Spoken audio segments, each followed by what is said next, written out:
Assalamu alaikum yan uwa, barka ku da warhaka, barka ku da wannan lokaci. A yau muna dauke da wani sabon fim mai suna da Mikiya.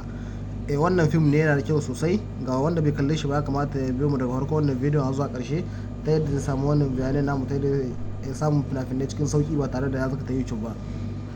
Idan yau ne fa kun son ka wannan shafin namu, ka daure ka yi mana subscribe da alamar kararrawa da zarar mun ɗora shirye-shiryen mu za ku same su a kai insha Allah.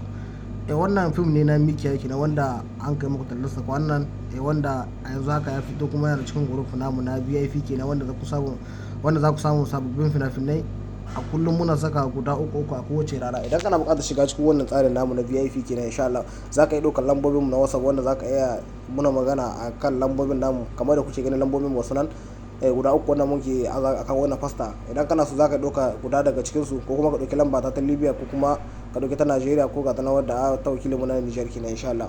Wanda idan kana buƙatar fina-finai ne, ta nan ne za ka iya magana sai ka biya kuɗin ka a saka ka cikin wannan tsarin na VIP, wanda a ranar da fina-finan sun ka fito a ranar za ka same su a cikin wannan group namu na VIP. A cikin group mu ne kaɗai za ka samu duk wani sabon fim da ya fita a ranar da ya fita a ranar za ka samu a cikin wannan tsarin na VIP kenan, wannan muku bayani a kowane lokaci.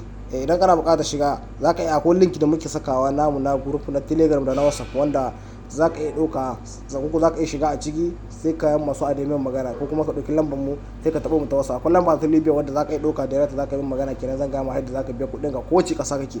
Idan ka bi wannan hanyar ka yi magana insha Allah, zan gaya ma yadda za ka biya kuɗin ka sai mu saka ka cikin wannan group wanda ake mutu register duk wata. Idan kana buƙatar shiga ciki kenan, za ka iya ɗaukar lamba ko kuma ka shiga cikin link namu na group mu na Telegram da na WhatsApp wanda za ka yi masu adamin magana insha Allah.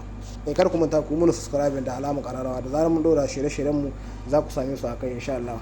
Wannan fim ne, wani sabon fim ne wanda ya fito a jiya ne, fito ranar Lahadi kenan. Idan kana buƙatar kallo wannan sabon fim kenan, za ka iya kamata kenan ka yi magana a saka ka cikin wannan tsarin na VIP wanda ta yadda za ka samu duk wani sabon fim insha Allah. Mun gode sai